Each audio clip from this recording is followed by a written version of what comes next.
నమస్కారం. ఇది సంగతికి స్వాగతం. కాలచక్రం గిర్రున తిరిగి కష్టకాలం నుంచి తేరుకుంటున్న అగ్రరాజ్యం పునర్వైభవం దిశగా అడుగులు వేస్తోంది. 2008 ఆర్థిక సంక్షోభం కష్టాల నుంచి ఇప్పుడిప్పుడే కోలుకుంటోంది. ఆ క్రమంలో చేపట్టిన అతి జాగ్రత్త చర్యలతో అసలుకే మోసం వచ్చే ముప్పు ముంగిట నిలిచింది. ముందు జాగ్రత్తలు ఏమితో మరో మహామాంద్యం అంచులకు చేరింది.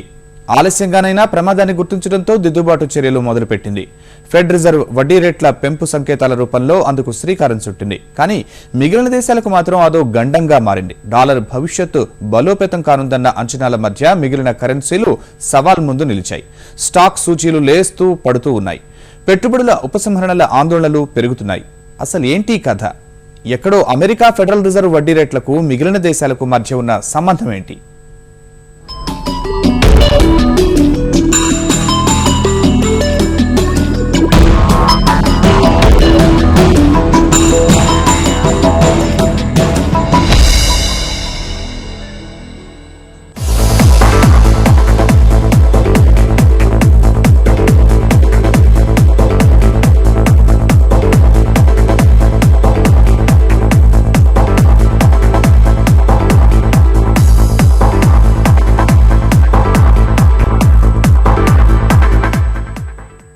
ఇప్పుడిప్పుడే కుదురుకుంటోన్న దేశీయ ఆర్థిక వ్యవస్థ, స్టాక్ మార్కెట్లు మరో సరికొత్త సవాల్ ముందు నిలిచాయి.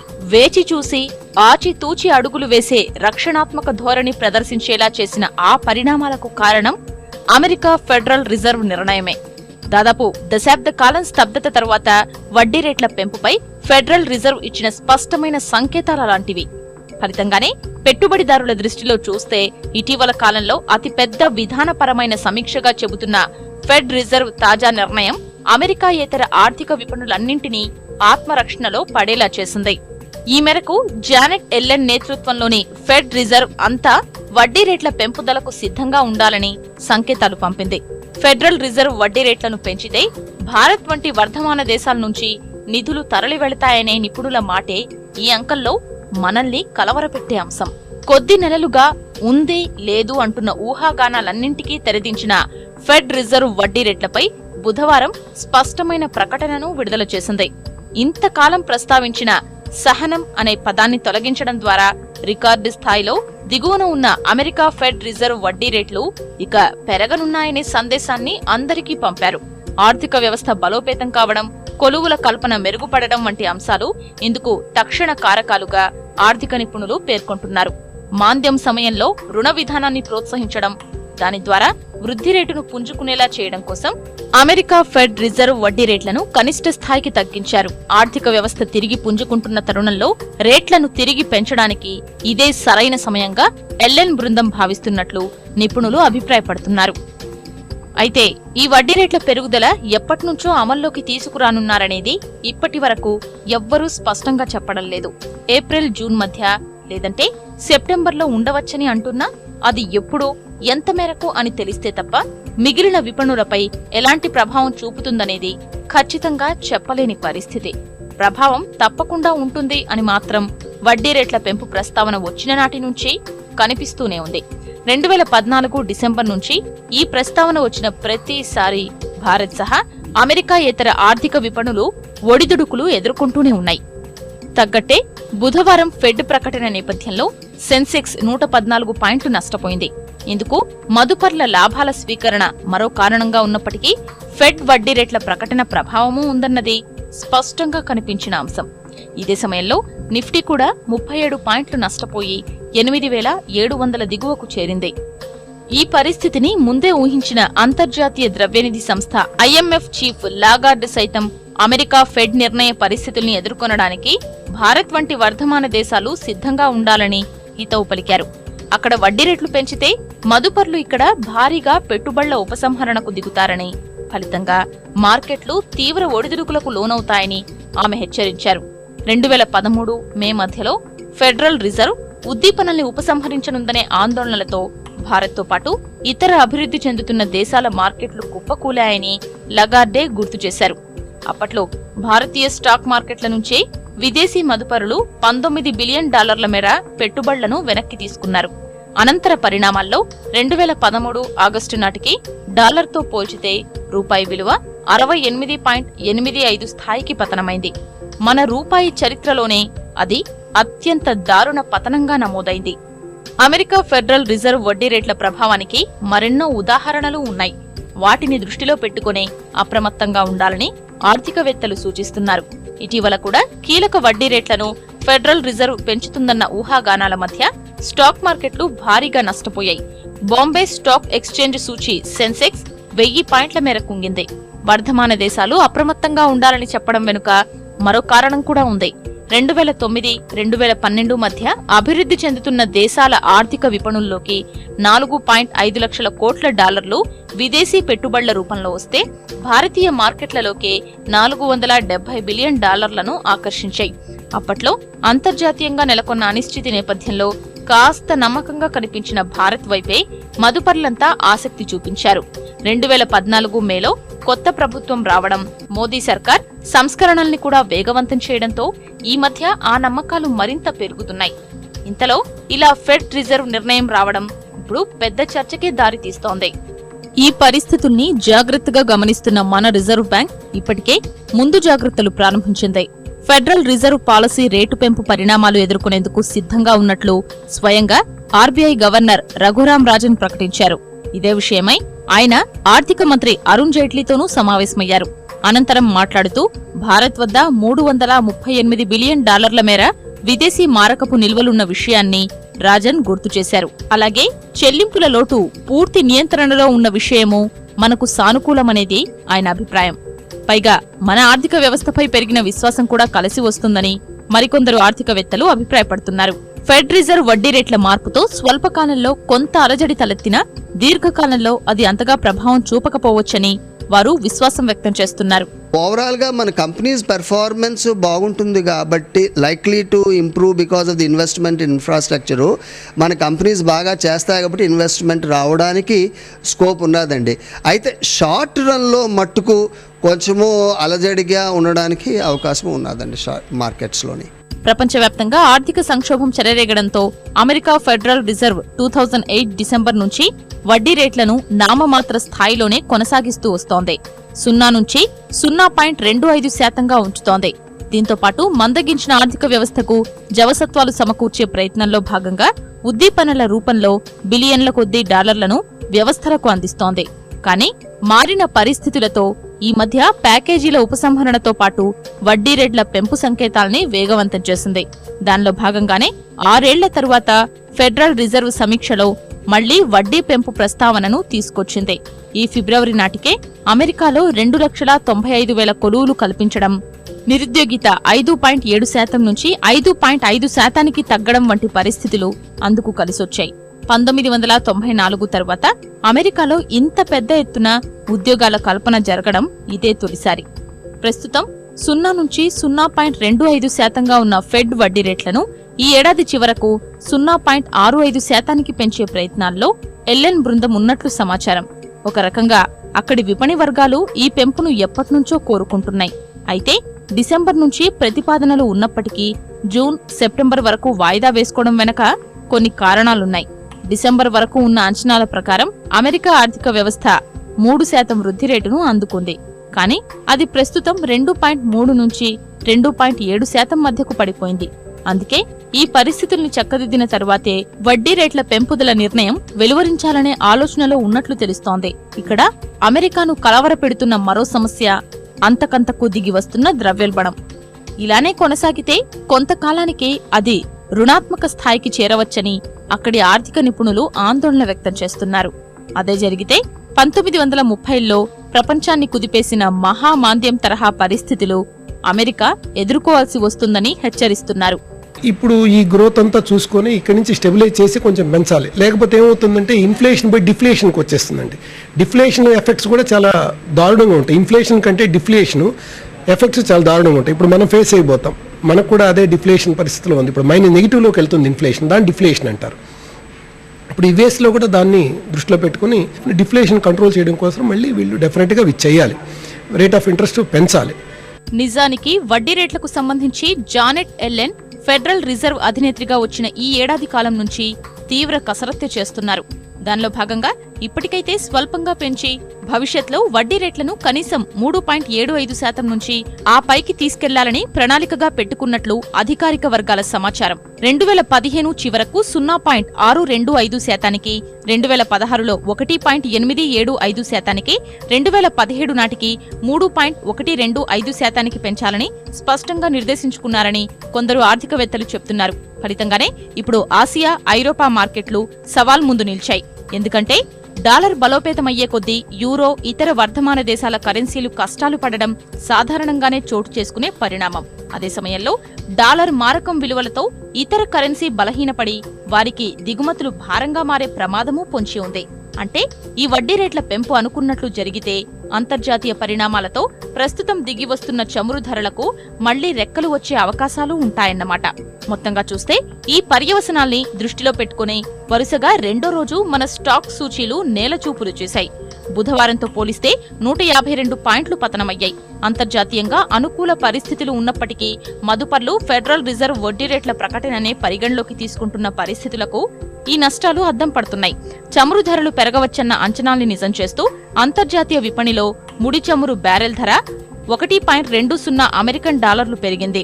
సంకేతాలు, ప్రాథమిక ప్రకటనతోనే ఇన్ని పరిణామాలకు దారితీస్తున్న ఫెడరల్ రిజర్వ్ వడ్డీ రేట్లకు సంబంధించి మదుపర్లు, విపణి వర్గాలు మాత్రం మదుపుల విషయంలో ఆచితూచి వేచి చూసే ధోరణినే అవలంబిస్తే మంచిదని అందరి నుంచి వస్తున్న సూచన.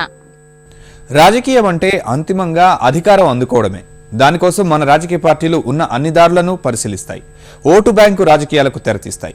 ఎన్నికల ముందు మునిగిపోతున్న పార్టీని, చేజారుతున్న అధికారాన్ని నిలబెట్టుకునేందుకు ఆఘమేఘాల మీద కొన్ని నిర్ణయాలు తీసుకుంటాయి. అవి దేశ ప్రయోజనాలను దెబ్బతీస్తున్నా అనవసరం కుల రాజకీయాలకు పూనుకుంటున్నాయి. అవసరం లేకున్నా కొన్ని వర్గాలకు రిజర్వేషన్లు కల్పిస్తాయి. గత యూపీఏ సర్కారు కూడా అదే చేసి ఇప్పుడు సుప్రీం దగ్గర అక్షింతలు వేయించుకుంది. జాట్లను ఓబీసీల్లో చేర్చుతూ సోనియా నేతృత్వంలోని మన్మోహన్ సర్కారు విడుదల చేసిన ఉత్తర్వులు న్యాయ సమీక్ష ముందు కొరకాకుండా పోయాయి. హేతుబద్ధత లేకుండా ఇష్టానుసారంగా చేసుకుంటూ పోతే చూస్తూ ఊరుకోబోమంటూ సర్వోన్నత న్యాయస్థానం చేసిన హెచ్చరికలు ప్రభుత్వాలకు కనువిప్పు కలిగించేవే.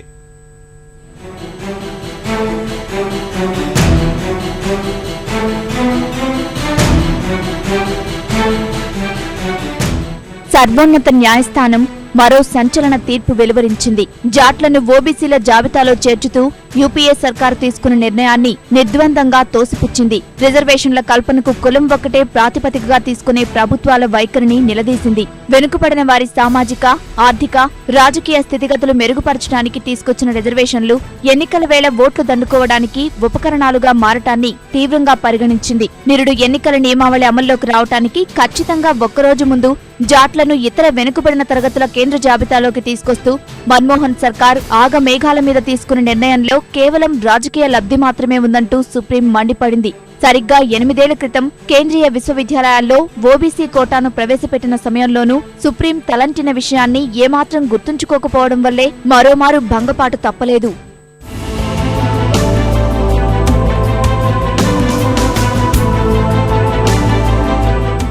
యూపీఏ జమానా ఈ నిర్ణయం తీసుకునే ముందు జాతీయ బీసీ కమిషన్ నుంచి వ్యతిరేకత వ్యక్తమైంది. రాజకీయంగా ఎంతో ఉన్నత శ్రేణిలో ఉన్న జాట్లను సామాజికంగా, ఆర్థికంగా వెనుకబడిన వర్గంగా గుర్తించడం సాధ్యం కాదంటూ కమిషన్ పేర్కొంది. ఈ హితమును పెడచెవిన పెట్టిన సోనియా నేతృత్వంలోని మన్మోహన్ సర్కారు 9 రాష్ట్రాల్లోని జాట్లను ఓబీసీ జాబితాలో చేర్చింది. అయినప్పటికీ యథార్థాలకు మసిపూసి మారేడు చేసి లబ్ధి పొందాలి అనుకున్న కాంగ్రెస్ కు ఓటర్లు గట్టిగా బుద్ధి చెప్పారు. జాట్ల ప్రాబల్యం అధికంగా ఉండే ఈ రాష్ట్రాల్లో గత సార్వత్రికంలో కేవలం 7 లోక్సభ స్థానాల్లోనే కాంగ్రెస్ ప్రభావం చూపగలిగింది. ఆ విషయం అలా ఉంటే అసలు కొన్ని ప్రాంతాల్లోని జాట్లకు రిజర్వేషన్లే అక్కర్లేదన్న రషీద్ అల్వీ లాంటి సీనియర్ నాయకుల సూచనలు పెడచెవిన పెట్టిన కాంగ్రెస్ అధినాయకత్వం నేడు సర్వోన్నత న్యాయస్థానం నుంచి అక్షింతలు వేయించుకుంది.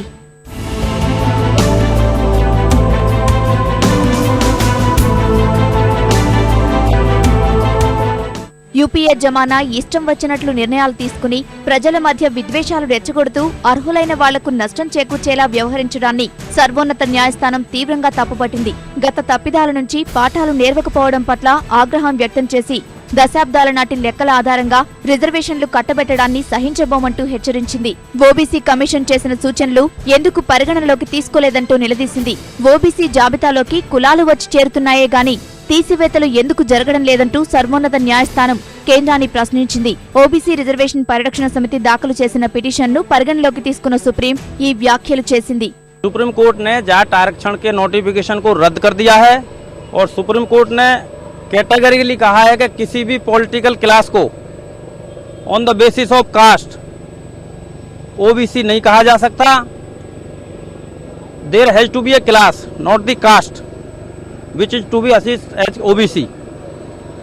कोर्ट ने यह भी कहा है कि सरकार के द्वारा बगैर तथ्यों के लिया गया एक जजमेंट था ये और ये बहुत गलत है. యూపీఏ హయాంలో జాట్లను ఓబీసీ జాబితాలోకి చేర్చుతూ మన్మోహన్ సర్కార్ తీసుకున్న నిర్ణయాన్ని నేడు అధికారంలో ఉన్న కమలనాథులు సమర్థిస్తున్నారు. అయితే సుప్రీం ముందు తమ వాదన ఎలా ఉండబోయేది ఇంకా వెల్లడి కాలేదు. ఇదే సమయంలో జాట్లకు రిజర్వేషన్ కోసం పట్టుబడుతున్న కొన్ని సంఘాలు సుప్రీం తీర్పు నేపథ్యంలో కేంద్రంపై ఒత్తిడి తెచ్చేందుకు సమాయత్తమవుతున్నాయి. देखिए, हम लोग कोर्ट के फैसले से बिल्कुल भी संतुष्ट नहीं है, लेकिन हम लोग इसको बिल्कुल ऊपर भी जाएंगे, इससे आगे भी इसको दरखास्त लगाएंगे, सुप्रीम कोर्ट की बड़ी बेंच के लिए भी लगाएंगे और आंदोलन की तैयारी भी करेंगे. जैसे साहबानो केस में हुआ था, संसद इस फैसले को पलटे. संसद इस फैसले को नहीं पलटती तो हम इसका आंदोलन के लिए भी जाएंगे. నిజానికి రిజర్వేషన్ల రగడపై రాష్ట్ర ఉన్నత న్యాయస్థానాలు ఇప్పటికే కొన్ని కీలక తీర్పులు వెలువరించాయి. మహారాష్ట్రలో మరాఠాలకు 16% రిజర్వేషన్లు కల్పిస్తూ గత ప్రభుత్వం తీసుకున్న నిర్ణయాన్ని ముంబై హైకోర్టు తిరస్కరించింది. అసెంబ్లీ ఎన్నికలకు 4 నెలల ముందు కాంగ్రెస్ ఎన్సీపీల సంకీర్ణ ప్రభుత్వం మరాఠాలకు విద్య, ఉద్యోగాల్లో 16% రిజర్వేషన్లు ఇస్తూ ఆదేశాలు జారీ చేసింది. ప్రభుత్వ నిర్ణయం రాజ్యాంగ విరుద్ధమంటూ దాఖలైన పిటిషన్ను విచారించిన హైకోర్టు నాటి కాంగ్రెస్ ముఖ్యమంత్రి పృథ్వీరాజ్ చవాన్ ముస్లింలకు ప్రభుత్వ ఉద్యోగాల్లో 5% రిజర్వేషన్లు కల్పించడాన్ని హైకోర్టు నిలిపివేసింది. అయితే విద్యా సంస్థల్లో మాత్రం ముస్లింలకు 5% రిజర్వేషన్లు కొనసాగించడానికి అనుమతించింది. మరాఠాలకు కల్పించిన 16% రిజర్వేషన్లను ముంబై హైకోర్టు రద్దు చేయడంపై సుప్రీంకోర్టును ఆశ్రయిస్తామని రాష్ట్ర ప్రభుత్వం ప్రకటించింది. కేంద్ర ప్రభుత్వం ఈ రిజర్వేషన్స్ కోసం అని చెప్పేసి ఒక లిస్టు తయారు చేస్తుంది. ఆ లిస్టు కొండేటి చాంతాడంతలాగా ప్రతి సంవత్సరం లిస్టు పెరిగిపోతూనే ఉంది. ఎవరికి ఏ వర్గాలకు రిజర్వేషన్ ఇవ్వాలనే దాని మీద వాళ్ళు రాజకీయ కారణాలతో, పొలిటికల్ ఆబ్జెక్ట్, రాజకీయ ప్రయోజనాల కోసం వాళ్ళు కోరుకున్న విధంగా ఏ ఏ రాష్ట్రాల్లో అయితే వీళ్ళ ఓట్ల శాతం ఎక్కువగా ఉంటుందో వాళ్ళని వెనకబడిన వర్గాలుగా గుర్తించి లిస్టులో చేర్చడం, రిజర్వేషన్లు కల్పించడం అనేది అమానుషణీయం. అసలు భారతదేశంలో రిజర్వేషన్లు ప్రవేశపెట్టడం వెనుక ఎంతో దూరదృష్టి దాగి ఉంది. దశాబ్దాలుగా అణచివేతకు గురవుతున్న కొన్ని వర్గాలను సామాజికంగా, ఆర్థికంగా, రాజకీయంగా ఉన్నత స్థానానికి చేర్చేందుకు రాజ్యాంగ నిర్మాతలు ఈ రిజర్వేషన్లను తెరమీదకి తెచ్చారు. ఆ ఆశయంతోనే రాజ్యాంగంలో మినహాయింపులకు అవకాశం ఇచ్చారు. కానీ ప్రతి విషయాన్ని రాజకీయ కోణంలోనే చూడడం నేర్చుకున్న మన ప్రస్తుత నేతాగణాలు మహనీయుల స్ఫూర్తిని మంటగలుపుతున్నారు. ఓట్ల కోసం ఉన్నత శ్రేణి వర్గాలకు రిజర్వేషన్లు కల్పిస్తూ లబ్ధి చేకూరాల్సిన వర్గాలకు అన్యాయం చేస్తున్నారు. రాజ్యాంగం ఏం చెప్తుందంటే ఈక్వాలిటీ గురించి మాట్లాడుతుంది. ఈక్వాలిటీ అంటే అందరికీ సమాన అవకాశాలు ఇవ్వాలి అని రాజ్యాంగం చాలా క్లియర్గా చెప్తుంది. అయితే అందరూ సమానమేనా అని మనం కనుక క్వశ్చన్ వేసుకుంటే అందరూ సమానం కాదు. ఎందుకంటే కొంతమంది ఆర్థికంగా వెనుకబడి ఉన్నారు, కొంతమంది సామాజికంగా వెనుకబడి ఉన్నారు, కొంతమంది వివిధ రంగాల్లో వెనుకబడి ఉన్నారు. ఆ వెనుకబడిన వర్గాలకి మనం చేయూతనిచ్చి వాళ్ళని ఒక ఈక్వల్ స్టేటస్ తీసుకొచ్చిన తర్వాతే ఈక్వాలిటీ అనేది అందరికీ అందుబాటులో అవుతుంది అనేది రాజ్యాంగంలో ఉన్న సారాంశం. దేశంలో రిజర్వేషన్ల శాతం 50% మించకూడదని రాజ్యాంగం చెబుతోంది.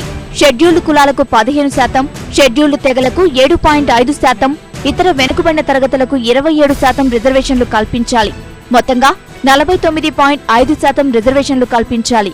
కానీ కొన్ని రాష్ట్రాలు ఇప్పటికే ఆ పరిమితిని దాటి అదనంగా రిజర్వేషన్లు కల్పిస్తున్నాయి. కర్ణాటక, తమిళనాడు, కేరళ రాష్ట్రాలు బలహీన వర్గాలకు జాతీయ స్థాయికి మించి రిజర్వేషన్లు అమలు చేస్తున్నాయి. మన తెలుగు రాష్ట్రాల్లోనూ దశాబ్దాలుగా రిజర్వేషన్ల రగడ కొనసాగుతూనే ఉంది. వాటికి తోడు తెలంగాణ రాష్ట్ర ప్రభుత్వం ఇటీవలే బలహీన వర్గాల ప్రజలకు రిజర్వేషన్ల పెంపు ప్రతిపాదనను సూచనప్రాయంగా ప్రకటించింది. ప్రస్తుతం నెలకొన్న పరిస్థితులను బట్టి చూస్తే మనవారు ఆయా అంశాలపై ఆచితూచి వ్యవహరించాల్సిన పరిస్థితులు కనిపిస్తున్నాయి. ఒక పొలిటికల్ ఒత్తిళ్లతో బీసీ లిస్ట్ పెంచుకుంటూ పోవడం అనేది కరెక్ట్ కాదు. ఐ థింక్ ఆ కోణం నుంచి సుప్రీంకోర్టు కొంత సరి అయిన నిర్ణయం తీసుకున్నదనేది నా అభిప్రాయం. లేకపోతే ఇది అన్ఎండింగ్ అవుతుంది. దీనికి రిజర్వేషన్ సిస్టాన్నే గందరగోళపరిచే ప్రక్రియ ఉన్నది. వాస్తవానికి రిజర్వేషన్లు అనేవి పూర్తిగా కేంద్రం పరిధిలోనివి. అయితే రాజ్యాంగంలోని కొన్ని వెసులుబాట్లను ఉపయోగించుకుని రాష్ట్ర సర్కార్లు ఇష్టానుసారంగా రిజర్వేషన్లు కల్పిస్తూ పోయాయి. అదే అసలు వివాదానికి బీజం వేసింది. ప్రస్తుతం అవన్నీ సుప్రీం దగ్గర ఉన్నాయి.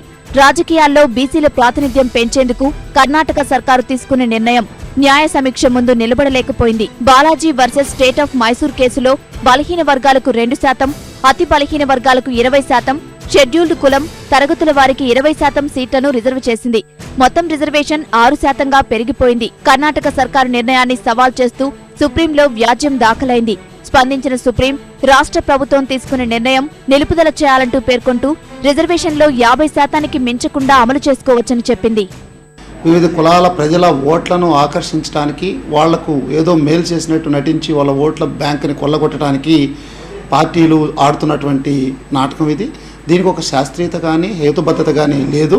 ఫలితంగా రిజర్వేషన్స్ అనేక అర్హత లేనటువంటి వాళ్ళకు కూడా దక్కడానికి, అణగారిన వర్గాలకి వెనుకబడిన వర్గాలకి దక్కాల్సినటువంటి రిజర్వేషన్స్ అగ్ర కులాలకి, పెత్తందారి వర్గాలకి, ఆధిపత్య కులాలకి చేరటం అనేది చాలా దారుణమైనటువంటి విషయం.